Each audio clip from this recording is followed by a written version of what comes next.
So my talk today is about cultural change, and the title of it sort of gives away the main theme, so I can't exactly build up to it.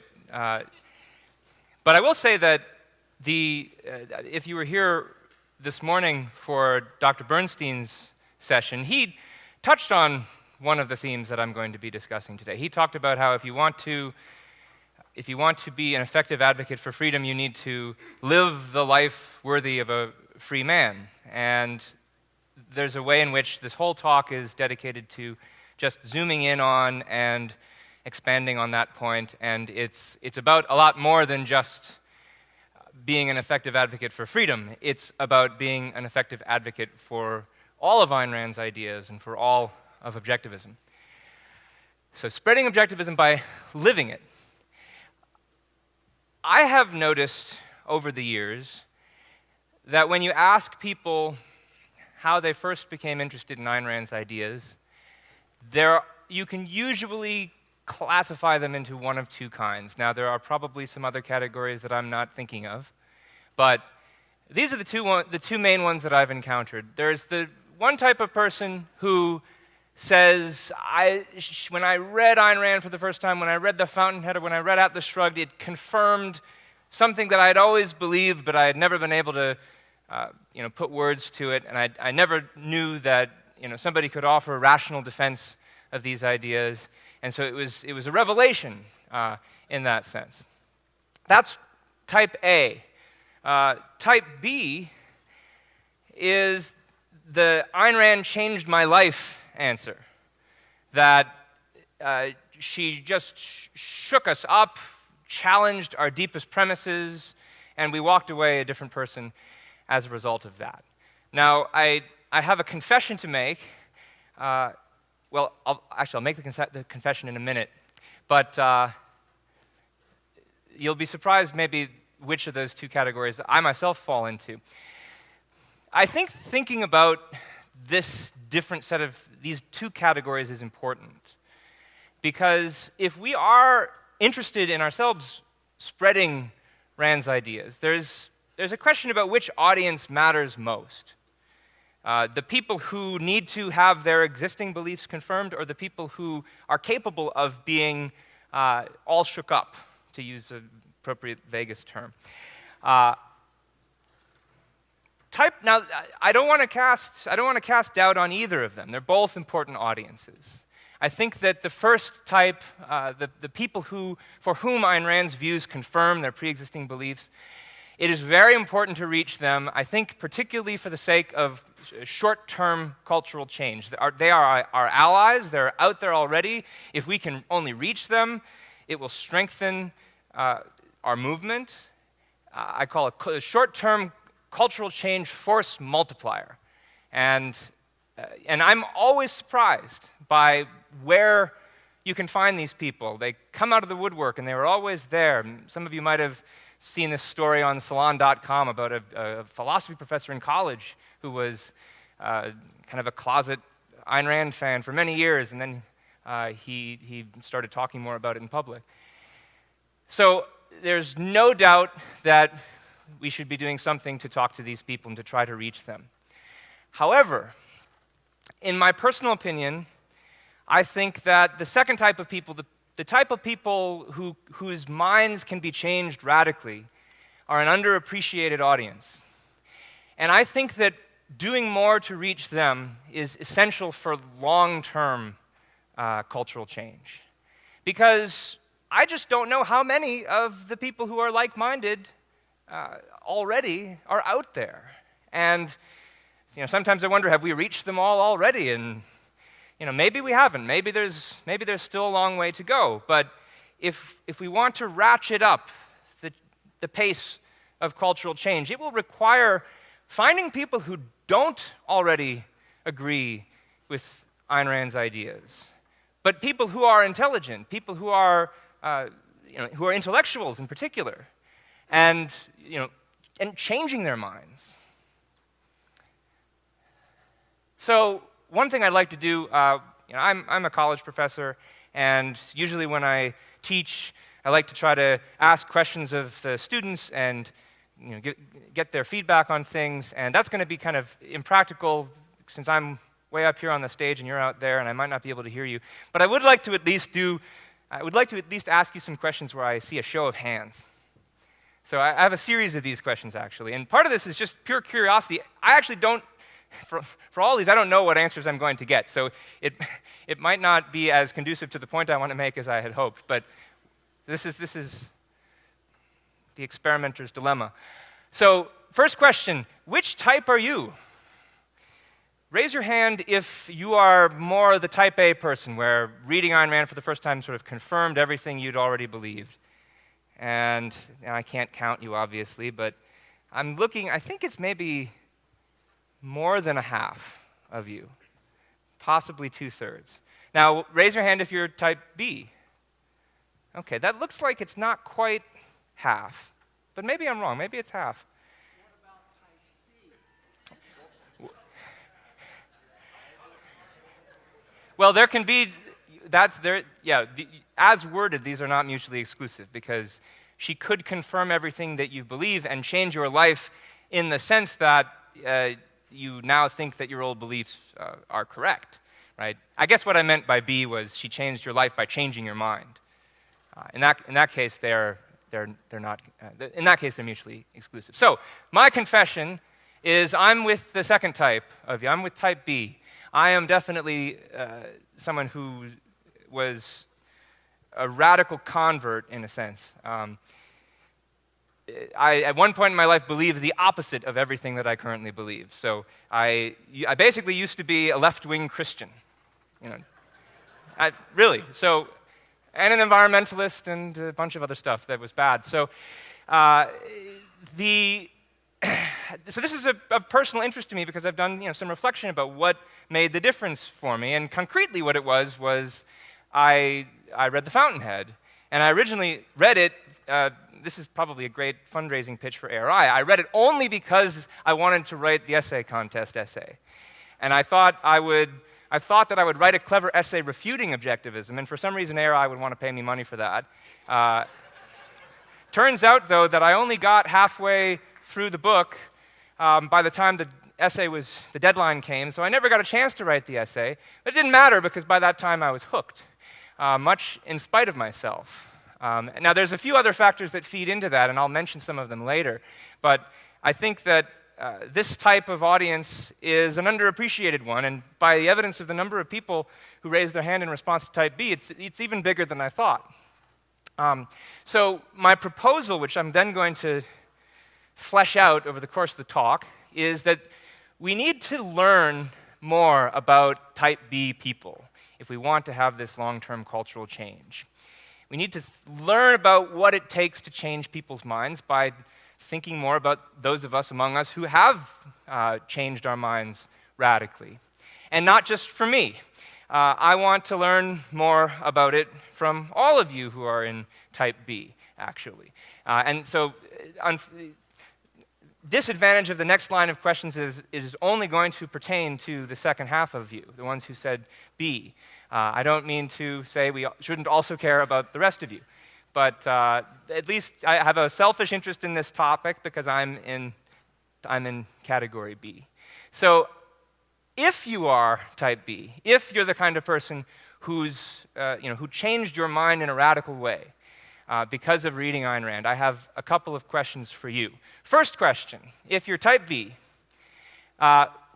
first question is, when did you first read Ayn Rand? So raise your hand if you read her between the years of 5 and 15. You're very precocious. Wow. How about 15 to 25? And then 25 to 35? Okay, that's what I figured it would be. Nice little bell curve. Now, I'm sure that there are some cases of people who read later than that, which is great. But I think it's interesting that the cluster of responses is around B. That's the time in life when people are capable of changing their mind in a big, radical way. I've heard psychologists say, I don't know if this is an urban legend, Gina, you can correct me on this if it's the case. I've heard psychologists say that your brain is not fully formed until you're 21, 22. There's a certain kind of plasticity in it. Maybe this is just bunk, but anyway. But we all know that this is the time period when people are thinking about the meaning of life. They're thinking about the choice, who they want to become, what path in life they want to take, and they're looking for answers to life's big questions. So that's one important data point. The big changes happen when people are young, though not as often when they're that, as young as 5 years old, obviously. They need to have a certain amount of intelligence and knowledge about the world. Now, second set of question, and this will be my last show of hands question. For those of you, again, who said type B, who said you changed your mind radically because of reading Ayn Rand, and I think this is really the most important question. Why did you first read Ayn Rand? What prompted you to read her? And I have a few categories, and I might be missing some, but I thought of what I take to be the most important ones. So, did you read Ayn Rand because it was assigned in a classroom, like a high school class or a college class? So if you're type B, raise your hand on that one. Now that's very interesting. Not too many people, a few people though.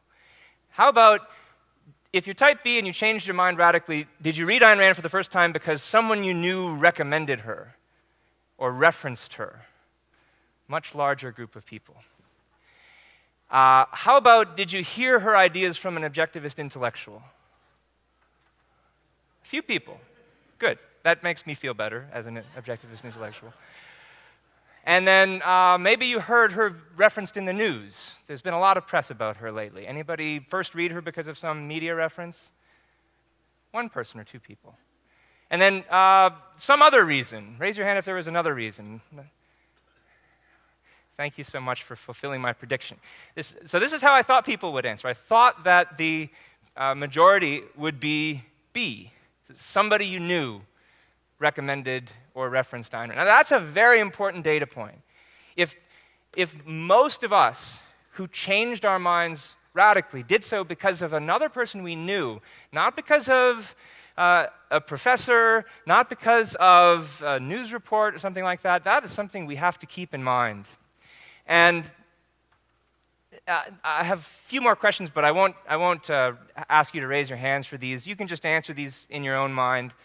Going down this list, if you read Ayn Rand because it was first assigned in some kind of classroom, did you then follow up with it because you respected or admired the teacher? That's something to think about. If you did it because someone you knew recommended reading Ayn Rand or referenced Ayn Rand, did you then follow up and read Ayn Rand because you respected or admired the person who made this recommendation? If you heard it from an objectivist intellectual, same question. And of course, you wouldn't have maybe known the intellectual at that time, but what kind of character traits did they have? Were they intelligent, articulate, provocative, clear? And if you heard it referenced in the news, were the ideas presented by the journalist in question, were they presented respectfully, were they presented clearly, were they presented for what they really were in a way that made Ayn Rand seem distinctive and original? I think that if your answer to any of those questions is yes, that is also important. That's important data that we need to think about as activists. Because what I think they all come to is that even in the cases where it wasn't somebody you knew who was recommending Ayn Rand to you, you were still following up on the idea and the reference because of other admirable qualities out there. They were a good teacher, they were a good speaker, they were even a good journalist. That's very important. And I think that these yes answers, if the answer really was yes for you, these will give us some lessons as activists. And so to flesh out the idea that we best spread objectivism by living it, having considered some of that data, I'm going to make 3 basic points. I'm going to cover 3 basic topics today. First, and this is a fundamental topic that you can't really proceed to answer the other questions without, but why should we even care about changing people's minds about these kinds of things? Now, for many of you, I suspect it's just obvious that we should care. But it's still important to get clear on what the reasons for caring are, I think. And that is going to affect how we think about the other ones. And then I will talk about how I think we shouldn't approach the task of changing minds, both because it can be ineffective and also because it can sometimes be damaging. And then last, the fundamental point that I want to make about how I think we do change minds. And in a certain way, I think we've already answered that question. Your answers to my questions have already given us some important data. So how do we spread objectivism by living it, and why should we even care to do so? So why care about changing minds? First big question. Well, sometimes, the stereotype is that individualists don't care about changing minds at all. I mean, after all, they're individualists. They,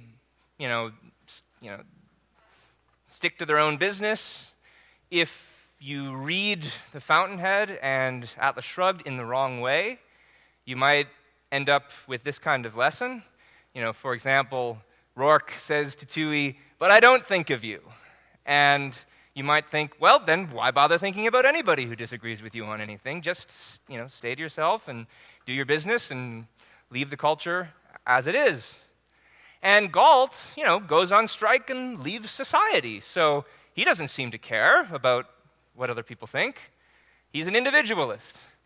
But I'm sure that most of you realize that those would be superficial, confused readings of the texts.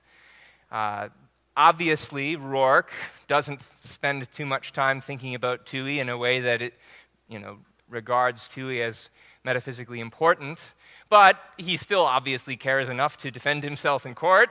That's an aspect of other people's view of him that he cares about, and he certainly encourages Winans' campaign in his defense, and he cares enough about Dominique's views of life and the universe to try to encourage her to change her mind over the course of their relationship. So he certainly cares about what other people think. And Galt, well, yes, he goes on strike, but then he gives a very long radio speech, and that's, of course, all for the purpose of clearing the road so that he can go back to society.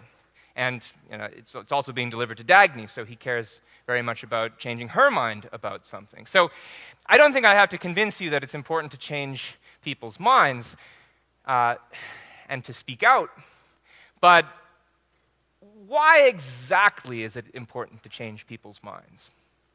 Why care if people don't agree with you? Obviously we should, but why exactly? I think there's two major reasons. One of them is more obvious than the other. I think this is the first one that most of you would have picked. Obviously what people think, what people believe affects us.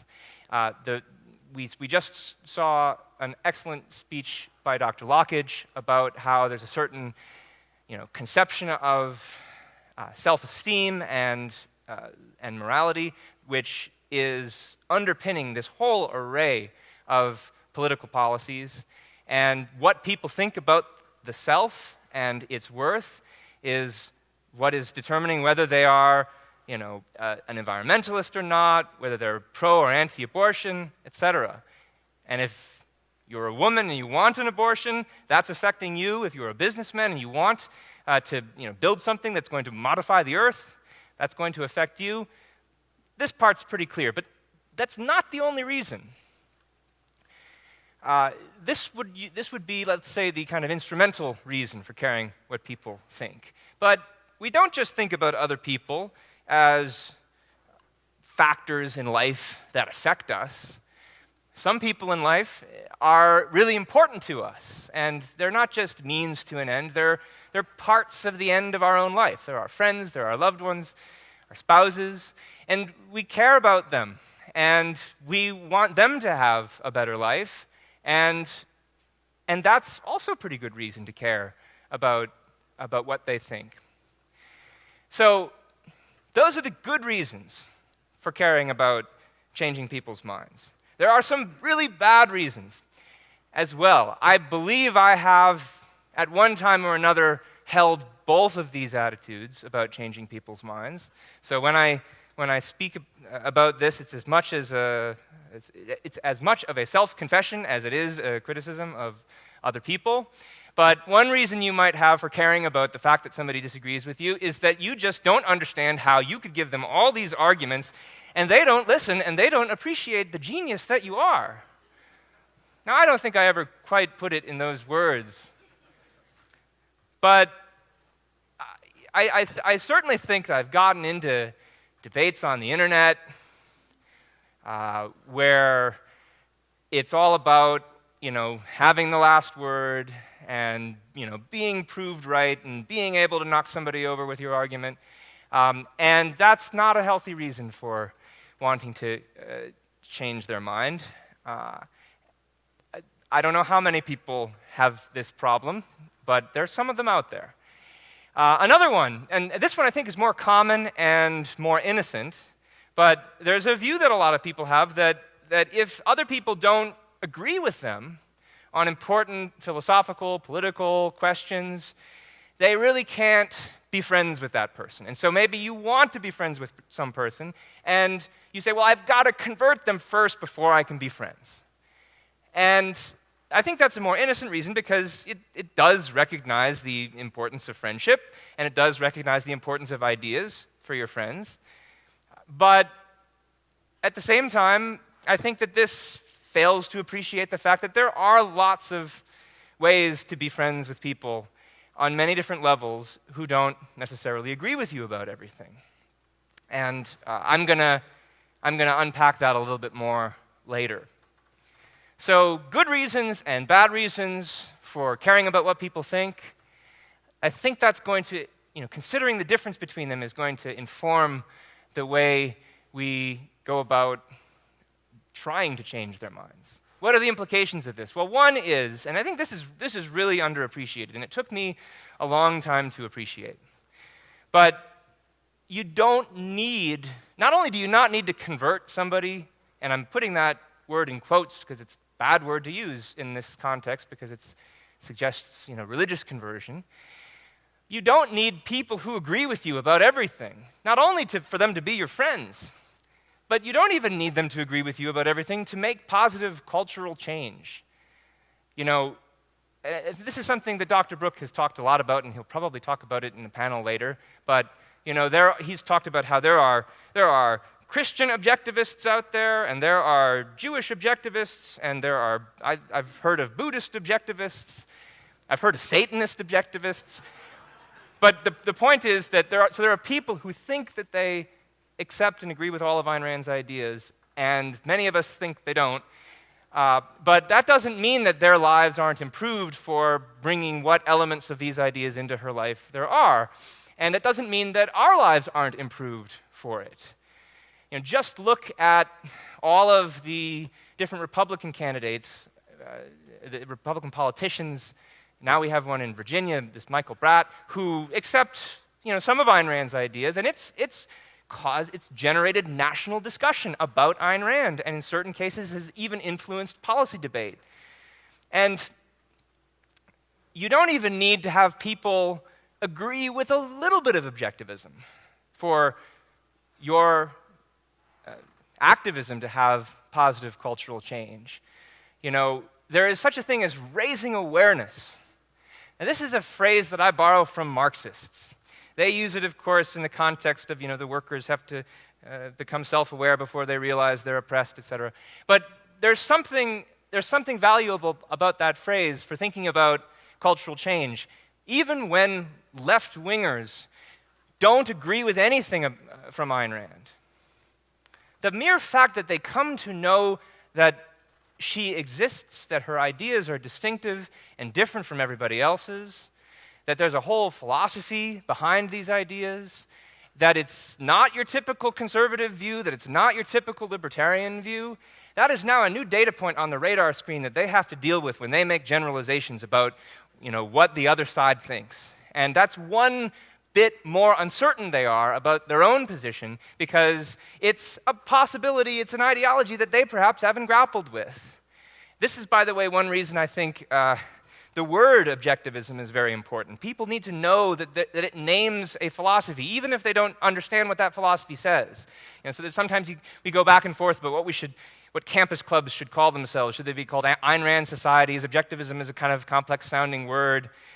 People have heard of Ayn Rand. That's certainly true, and certainly her name recognition needs to be used. But people also need to know there is such a thing as objectivism, if only so they know, that it is one in the panoply of worldviews that they need to start to deal with. And that can make a big difference.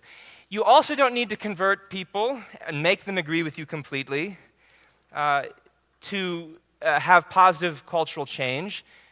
Not only because of the importance of raising awareness of objectivism as a philosophy, but it's also good to just raise the profile of objectivists, of objectivist individuals, who, if they are, and this is the part that's going to feed into the rest of the talk, if they are admirable people, and people know that they have these funny ideas, but gee, they seem like good people anyway, we should maybe find out more about that. That can then have all the same effect as the raising awareness of the philosophy as a whole. And that's something you can do without converting people completely. The other major implication of this, of the reasons for changing minds that we just considered, I think there are better and worse ways to do it. And that is what then the rest of the talk is going to be about. Given that there are good reasons and bad reasons for changing people's minds, and given that the value of doing so doesn't have to be changing the person entirely. What are some things you should be thinking about as you are advocating on behalf of your ideas when you are communicating with other people with all of these questions in mind? So I'm going to start with the negative and build up to the positive. Here are some things not to do. Now, some of these I think may sound a little surprising, and I'll be provocative with them at first and then make the qualifications afterwards. And I'll be interested to probably answer questions about the qualifications later.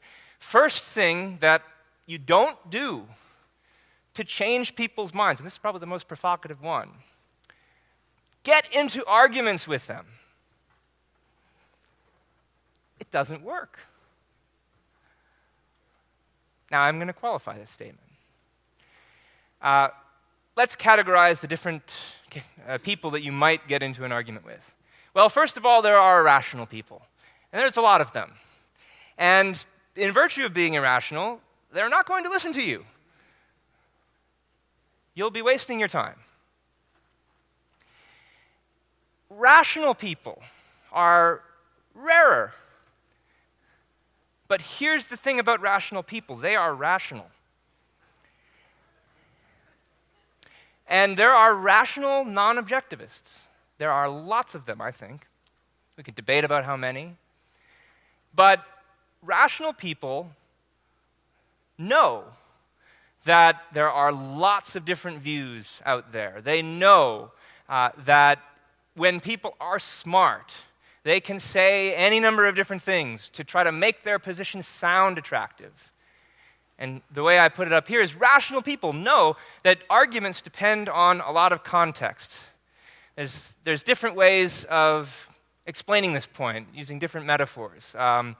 You might think about the standard metaphor objectivists like to use is of skyscrapers. You have to build from the foundation and build your way up, starting with metaphysics and epistemology, all the way to ethics and politics.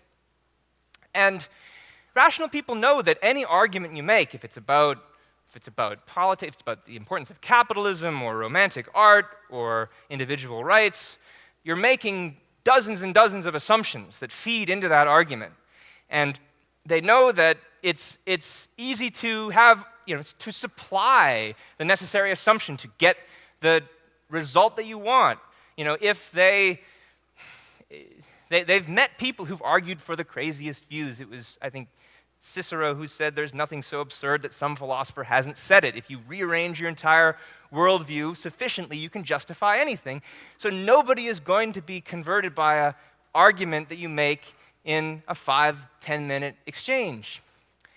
The other implication of the fact that rational people know that arguments depend on a lot of context. And here I'll bring in another metaphor. Think about a belief system as a tapestry of interwoven threads where one view connects to lots of other views. Well, if you're going to change your mind about something as fundamental as a philosophic worldview. If you're going to change your mind about whether God exists or whether altruism is moral, you change your mind about that, you all know, you will change your mind about so many other things. And that's why people say when they change their mind about objectivism, it changes their life. And that is a big deal.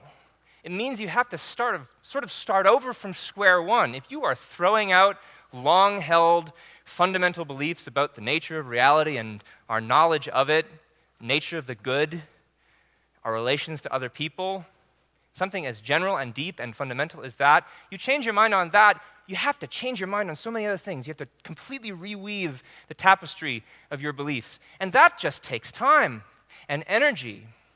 And there are not a lot of people who are willing to invest that kind of time and energy because it hurts for a while. It really does. And I say this, I can offer personal testimony to this fact.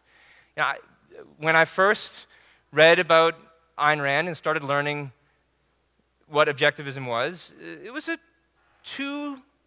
1 to 2 year process of reweaving my whole belief system and questioning everything.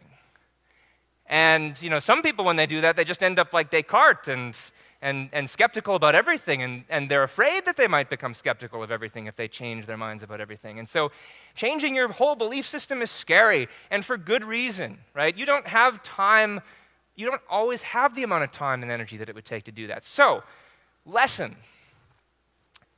Rational people, when they are listening to arguments, they need to be given a good reason to want to do something as radical as that. You need to motivate them. They're not going to give up their political or religious beliefs on, they're not going to turn on a dime. And for good reasons, right? Because it would take such time and energy. So you need to give them a good reason. And the big question is, well, what reason could you possibly give somebody to do something so drastic? And so, first thing to do, now, okay, so here's the qualification. Obviously, giving arguments is important. And I say this as somebody who writes arguments, professionally for a living. I'm a philosophy professor.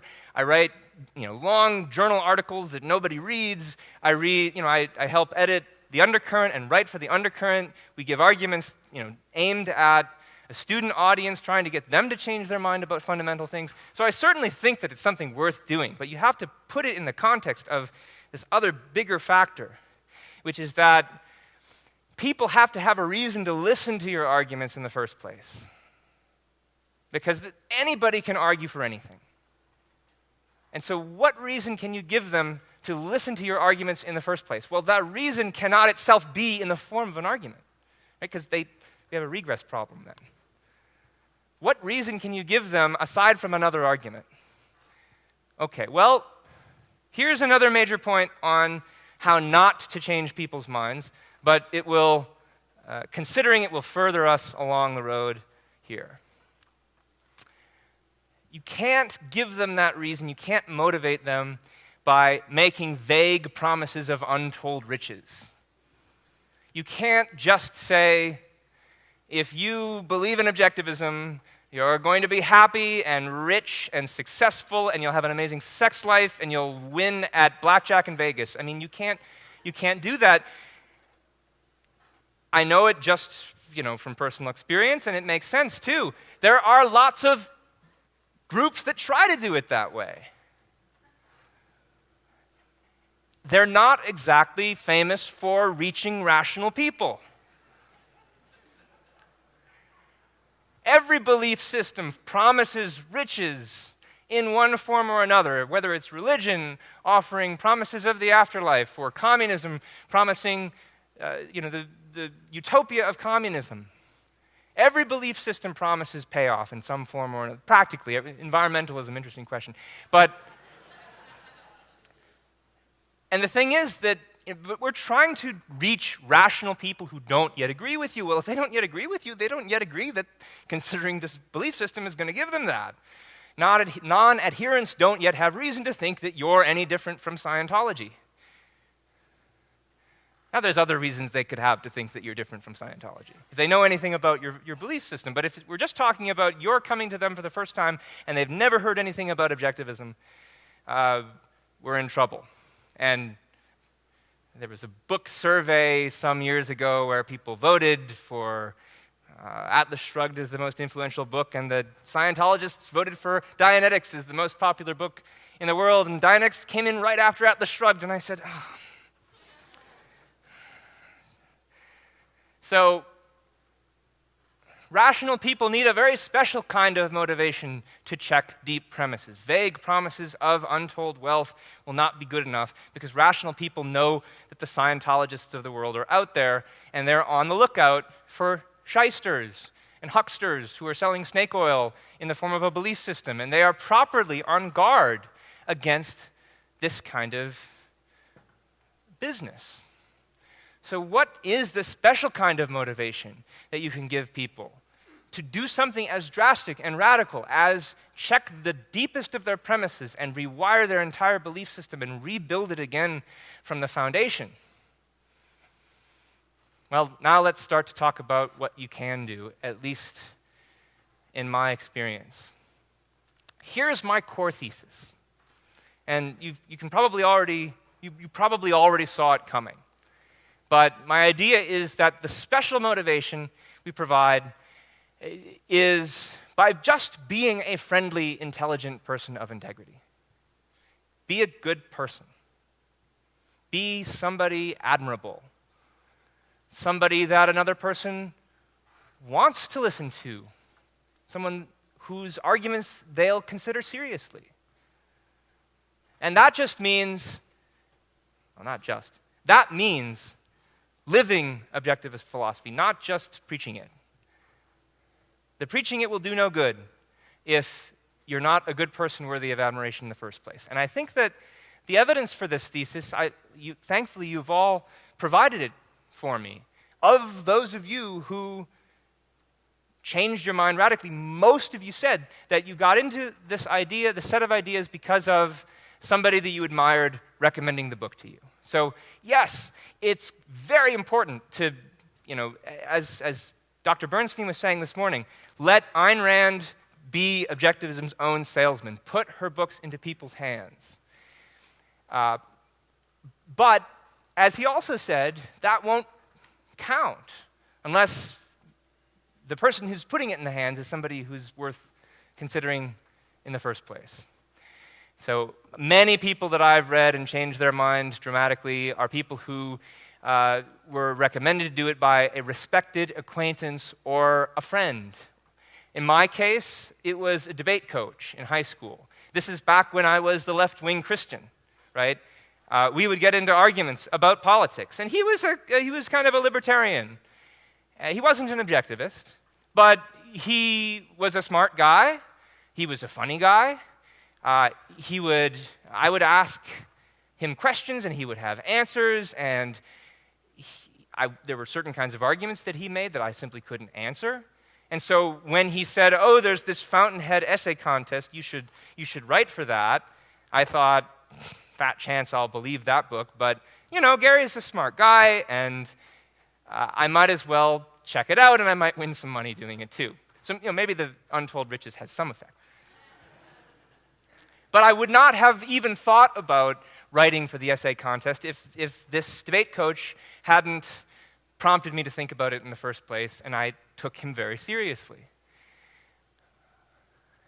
And here's the other data point that fits into the same overall point, which is that once we get those books in our hand, well, you've all met people, I'm sure, who read Atlas Shrugged, but skipped the speech, and maybe that includes some of you. Okay, you should go back and read the speech.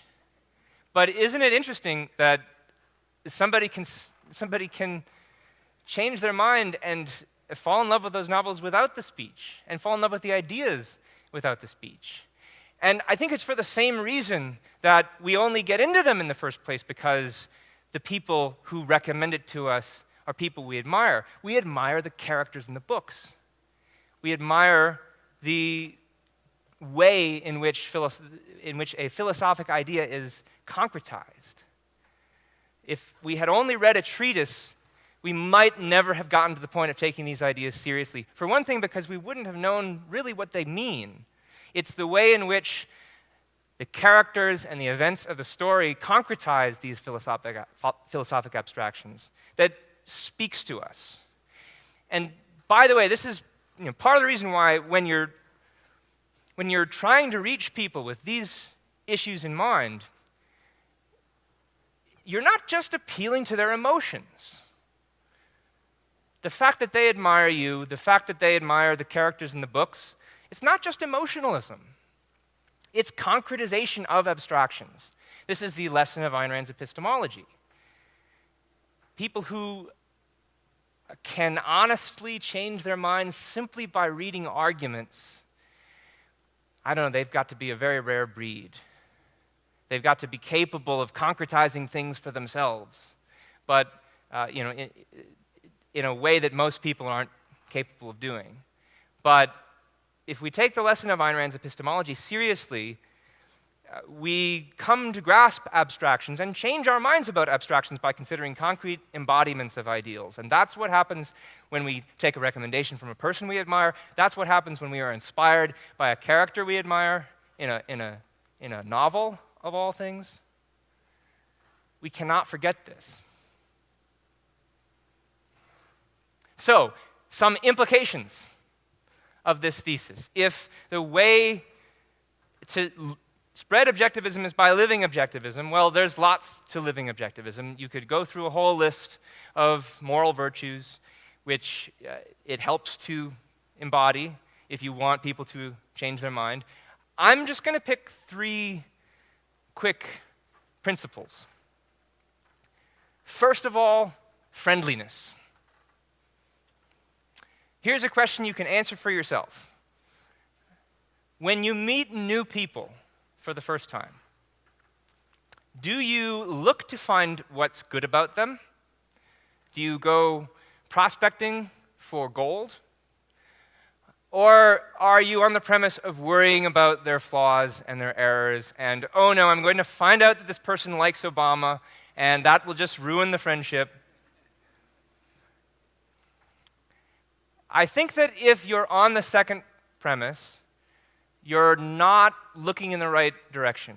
You're not fully practicing the objectivist virtue of justice. Justice means objectively recognizing what is good in other people. If you look for the best in them, they will see the best in you. They will see that you are being objective in that way, and then they'll see that you are being just. I have several interesting stories about this in my own life. I'll just mention one. So I am a college professor, and I deal with a lot of non-objectivists. All of them, right? And non-objectivists of all kinds of different varieties. I teach at a Catholic university, and so you have lots of left-wing Christians, just like my old self, right? And, that puts me actually in a certain position of being able to empathize with them a little bit. And I had a colleague who I taught with for a year. Several years later, when she had moved to another school and we were Facebook friends, I posted an article from the Undercurrent, which I was pleased with, onto my Facebook profile. It was arguing about it was an article about the Occupy Wall Street movement and about sort of the philosophic corruption of the Occupy Wall Street movement. And she read the article and she reposted it and she said, I don't think I really agree with this article, but it's coming at things from a fresh perspective that really does highlight some problems with Occupy Wall Street. And you know me, I'm still a left-winger, and I saw that as a tremendous personal victory. I don't think that she would have read that article in the first place, much less reposted it, if she hadn't, formed a positive relationship with me in the first place. And Then when she found out that actually I wrote the article and that I was writing it under a pseudonym, that led to an even more interesting conversation. So friendliness within the confines of justice has tremendous benefits. Second major lesson to take away from all of this: intelligence. Now, I don't mean IQ intelligence. I don't mean natural intellectual capacity. I mean, are you being intelligent with people when you talk about not only your life, but especially about ideas? When you discuss ideas with people, and again, you can answer this question for yourself, do you give, and here I'm going to again be a little bit provocative and qualify myself afterwards, do you give definitive answers and defend your views indefatigably? Or do you ask questions and engage in a process of inquiry when you are talking with people? Now, here's the qualification. Obviously, there are contexts in which giving definitive answers and defending your views indefatigable is the appropriate thing and the mandatory thing. If your values are being attacked, you should speak up and defend them. But most of the time when we discuss ideas with people is not a time when our values are being attacked. There's simply a conversation going on. Are you going to defend your idea to the death and not finish the conversation until the other person has agreed with you? Well, if you try that, we've already discussed how that's not going to happen. You're not going to finish the conversation in a happy way. So you need to, and here's the way that I wrap this point up, exhibit objectivity, this time not in judgment of other people and their characters, but in your assessment of your own knowledge. Do you know the difference between what you know and what you don't? Harry Binswanger once gave me a piece of advice when I was in graduate school that I found really liberating. I was maybe 2 years into grad school and taking all these seminars on bizarre topics in metaphysics and epistemology and the philosophy of language. And I don't know what it was that I said to him that prompted him to say this, but what he said to me was, when you're listening to these different ideas, you should think about them very carefully and think about how they compare to objectivism. And don't just assume that they're wrong. For all you know, being, the person you are, the age you are, the amount of study of objectivism that you've done, he said, for all you know, you might be wrong. For all you know, objectivism might be wrong. Now, I think he was confident that objectivism was right, and I think that he trusted that I was going to come to see that, but the intelligent thing to do is, and the intellectually honest thing to do, is to ask questions. What does this idea really mean? What are these philosophers really trying to get at? What puzzle are they trying to solve? Is there a legitimate problem here and they simply haven't given the right solution to it? This could be the basis for a whole other talk about how to engage in academia in an intelligent, intellectually honest way. But my point is that this same point applies to life in general, that when you're dealing with other people, just like to be just with them means to prospect for the best in them and try to benefit from that, see what you can learn from other people. Maybe you don't quite understand objectivist ideas yourself fully. If you don't exhibit any kind of questioning attitude, people will see that. People can pick up on that. People know when you're being defensive. People know when you're just supplying reasons to make it sound like you won an argument, but you don't really understand what you're saying. People know that anybody who's smart enough can supply reasons until the end of the day. So people will admire you if you exhibit objectivity. And objectivity is something objectivists ought to know about, right? Knowing the difference between what you know and what you don't. So there's no better way to live objectivism than to live it in your thinking, and to live it in your thinking in the way that you think about other people's ideas. last point. And then I will start to wrap things up. It looks like I'm right about on time. Integrity. Now, not all of you are necessarily activists, but the fact that you came to this conference and that you've attended the last couple of talks makes me think that activism is something closer to your interests than it is to other people's. Why are you an activist? Why do you not just care about what other people think and care about getting them to change their minds? Why do you also care enough to try to do something about it and to speak up or to give money to various organizations or to vote for certain politicians? Why do you care? Do you see your activist projects as activities that have to be balanced against your career goals? They kind of compete with each other and you feel torn, and if you're spending too much time on your activism, you're feeling guilty because maybe you should be doing something else. Or do you see your activism as something that complements your career goals? Now, of course, if you're contemplating the possibility of or already involved in an intellectual career, then there's not going to be the same kind of conflict. But most of the time, people aren't trying to be professional intellectuals or professional activists. And there is a kind of balancing that needs to be done, but do you see the balancing as a healthy kind of balancing, or do you see it as a source of stress? If you see it as a source of stress, that makes me wonder, and this is, again, something that I have had to deal with myself, but it makes me wonder of the person in question, whether they are trying to change people's minds, again, for the right reason. And that relates then to this final set of questions. How do you see your philosophy? Do you see it first and foremost as an effective weapon for combating errors in our culture, or as a powerful tool for living your life to its fullest? There's my provocative point. Qualification, look, obviously you can see them as both. And a healthy balancing between career and activism will see them as fully complementary. And, I think it's true that we are engaged in an intellectual battle. And there are enemies. And there is black and white.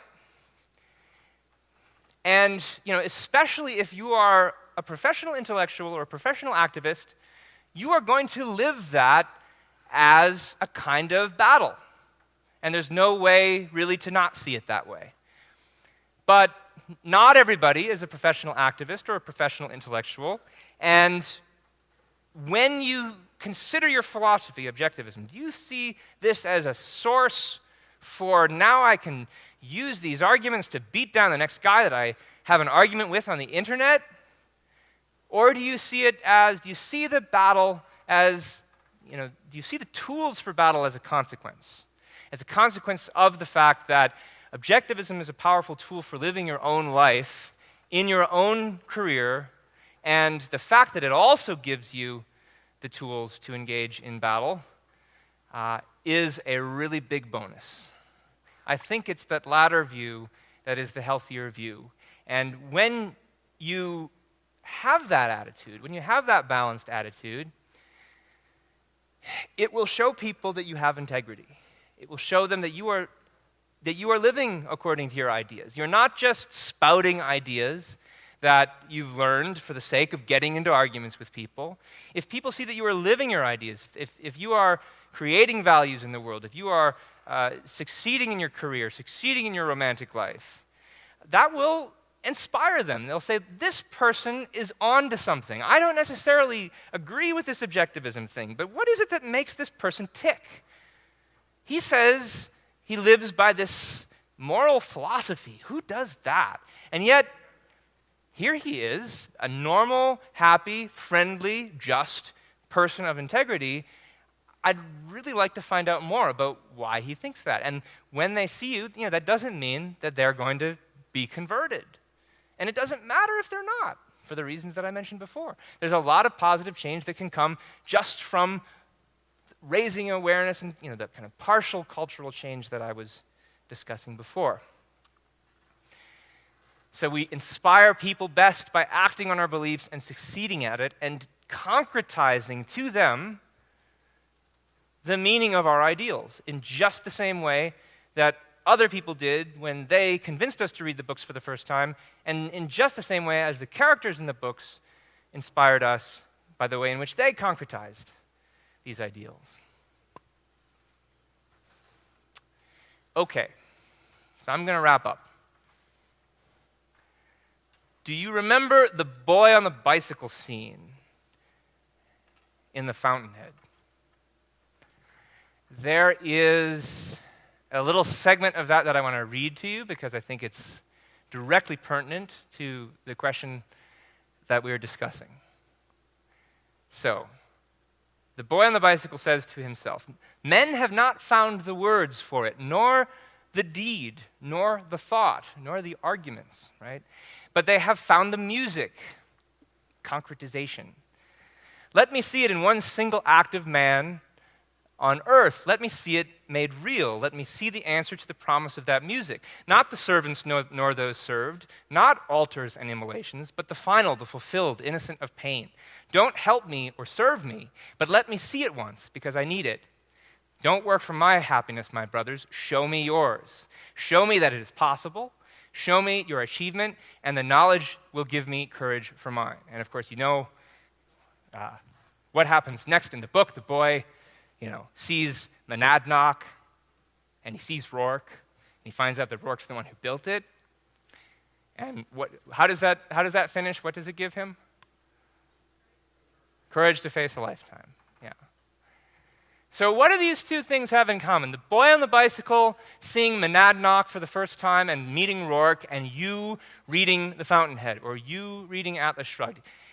They both involve this concretization of this abstract ideal, inspiring somebody to have the courage to face a lifetime, to change their minds radically.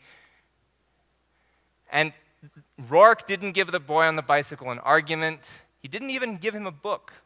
He just built a building and showed that it was real. And this is my last point. Remember what Ayn Rand said in the context of talking about art. This is from the introduction to the Romantic Manifesto. Now, it's a line that we often use when we talk about the importance of activism and of supporting objectivist projects.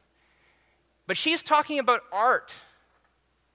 What do the two things have in common with each other? She says, "Will we see an aesthetic renaissance in our time? I do not know. What I do know is this: anyone who fights for the future lives in it today." What does that really mean? Why is it coming up in a book about art? Well, one thing I think art has in common with activism is they both involve the concretization of abstractions. And they both give us emotional fuel for living. That is, art gives us emotional fuel for living. Other people give us that fuel when we admire them and when we respect them. And another commonality is that both art and other people are not just means to our ends. They're not just emotional fuel. They're things that we value as ends in themselves. This is something that came up a bit in Dr. Lockitch's talk. So what does it mean to say, if you fight for the future, you live in it today? I think that part of what that means is that, at least when applied to activism, you have to think about changing other people's minds as not just a means to the end of some far-off cultural change that we might not be able to experience. You have to think about it as a way of living in the future today, of finding the kind of people that you value, finding the kind of people who, supplement your life, not just because they agree with you on everything, but because your philosophy enables you to find the best in people. And when you surround yourself with those people, you begin to realize cultural change in microcosm. It's not just a means to some further end. It is a way of living in Galt's Gulch in the very moment. And I'd like to encourage all of you to try to do that. Thank you.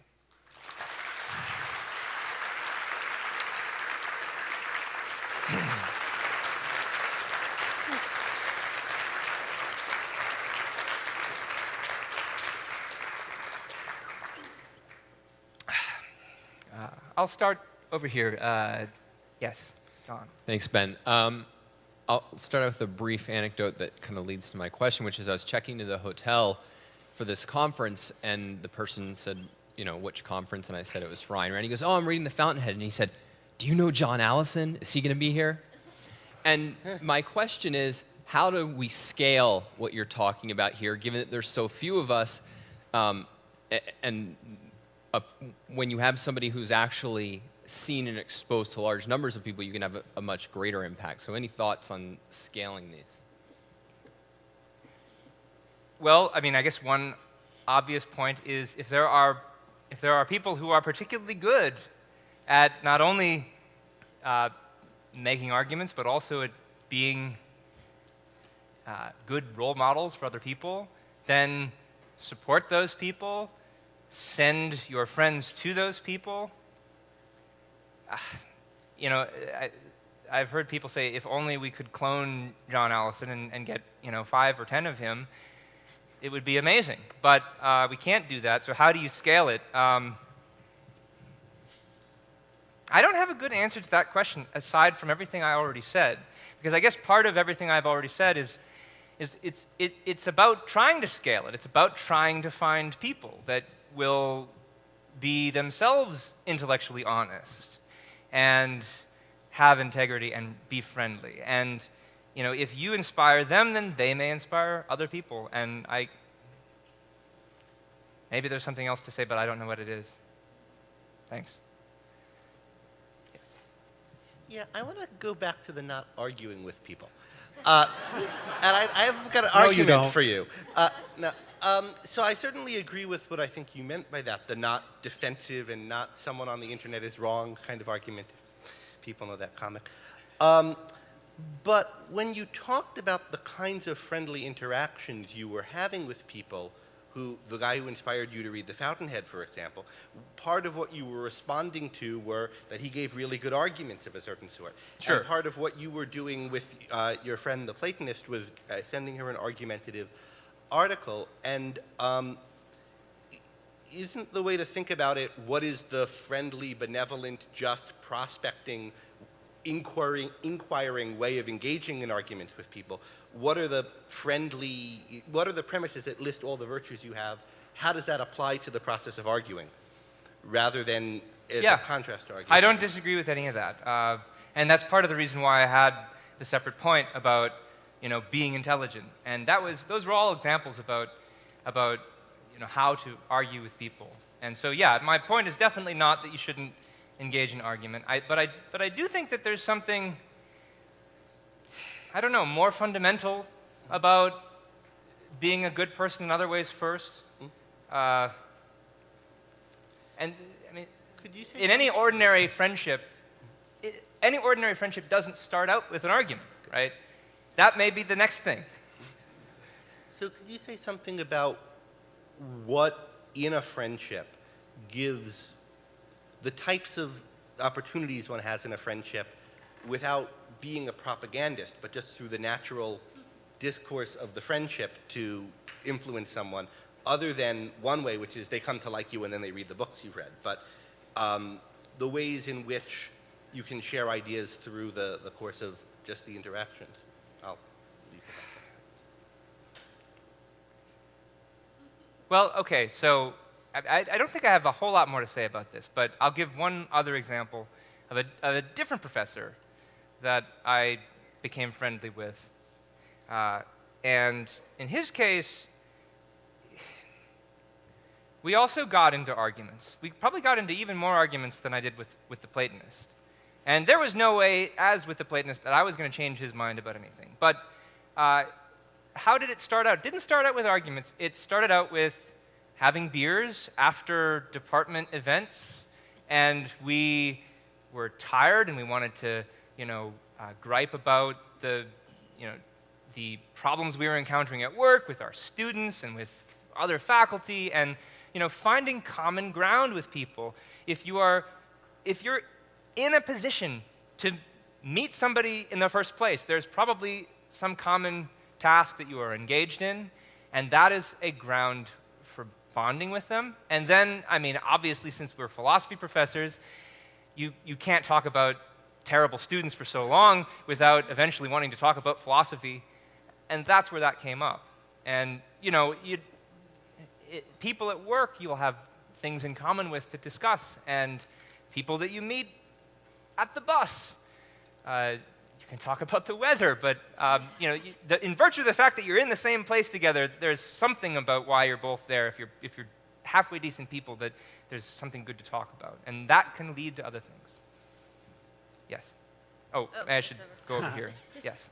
Thank you for an inspiring talk, and I wonder if you find it's easier to reach those on the right or on the left, and whether you use different techniques with each of them.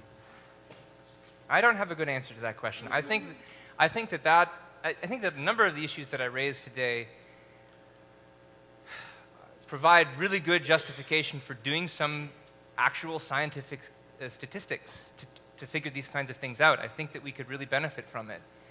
And all I have are anecdotes. And I don't know, I guess slightly more of the people that I know who are objectivists in academia probably came from the left to begin with, but that's very anecdotal and not scientific, and that's just among the intellectuals, and that's probably got a certain sampling bias to it. So it's a very good question, and somebody should fund a study of this. I think there's a lot of data to be gotten. Thank you. At the beginning of your talk, you said that we should focus on the B category of people that are interested in Ayn Rand and Objectivism, the ones that say that it's changed their life. Well, people say that after the fact, after they've read the novels. I mean, when you're introducing someone to Ayn Rand or giving them a Fountainhead or Atlas Shrugged, you don't know beforehand if that's going to change their life. So, I mean, doesn't it, when you're in that position of spreading Objectivism, doesn't that come down to personal motivation and value?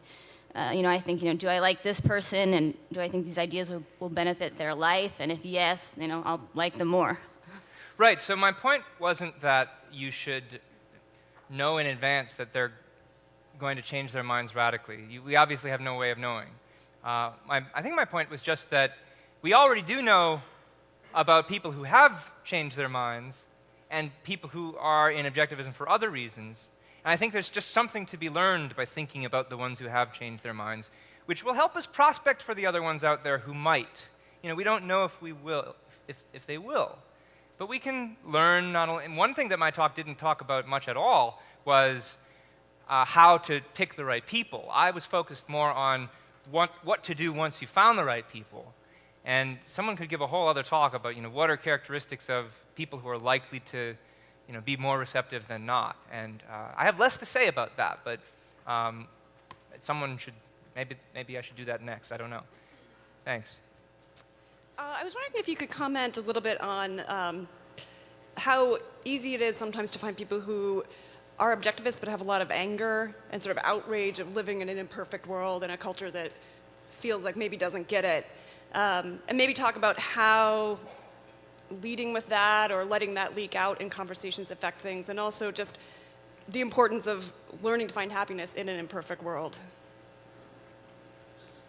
The second question I don't think I can say anything about, because that's something I'm still working on and something that I think you'd need to know more about psychology to answer. But the first question about the people who are angry with the world, I think that anytime you have any radical philosophy, you are going to attract that kind of person. It's not just Objectivism, it's extreme left-wing ideologies, extreme religious ideologies, environmentalist ideologies.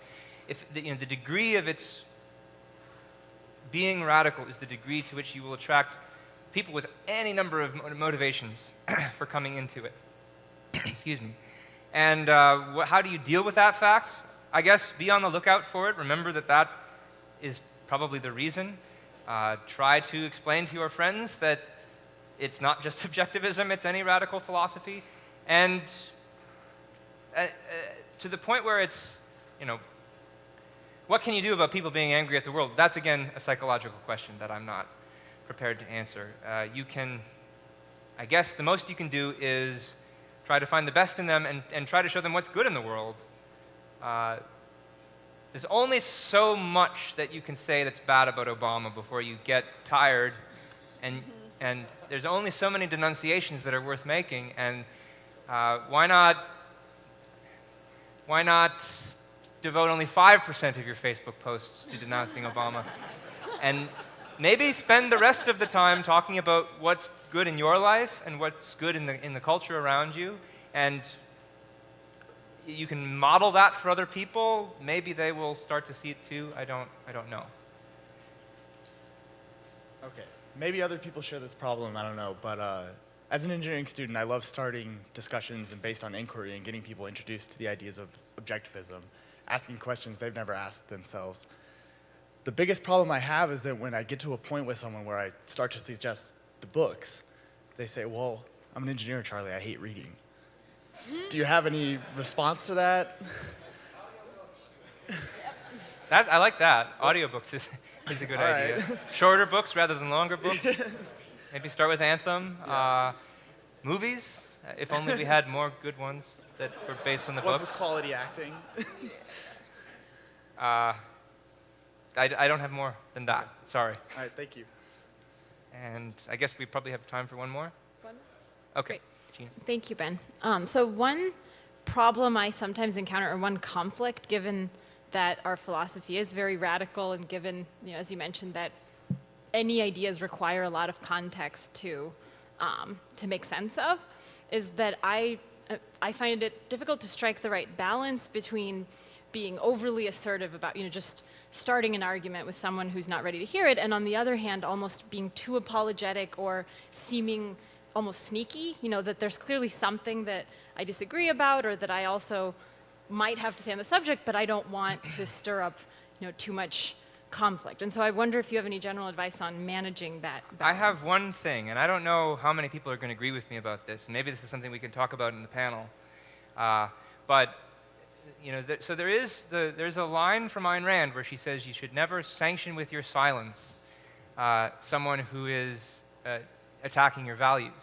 Now, I agree with that statement, but I think you have to interpret it intelligently. Mm-hmm. What does it mean to sanction? When do you sanction with your silence? There are lots of contexts where saying nothing is not going to imply anything about your view. Simplest example, if there's somebody out there in the audience right now who disagrees completely with what I'm saying, it doesn't mean you agree with me if you don't stand up and denounce me in front of everybody else, right? So there are contexts where silence does imply sanction, and you just have to have enough experience to figure out what those are. And I've had this, and I know the kinds of situations that you're talking about. I mean, especially if you're working in academia, and there's all kinds of things to disagree with what people say, and you're in a little corner at some cocktail party, and 3 people are talking with each other, and you're sort of hovering around the edge of the conversation. Are you in that conversation or not? It can be very difficult, but you have to think about it. And it's definitely the case that if you intervene in conversations when where your silence would not otherwise have been construed as agreement, the intervention is going to also look very strange and make people think that you're crazy person. Some kind of rabble-rouser who's looking to pick fights, and that's not going to do any good for your ideas. So you have to just be intelligent about when to get into conversations with people too, and recognize that not every silence implies sanction. I think that has... I won't say the next thing. I'm going to be silent. Exhibit A. I think that's all. So thank you.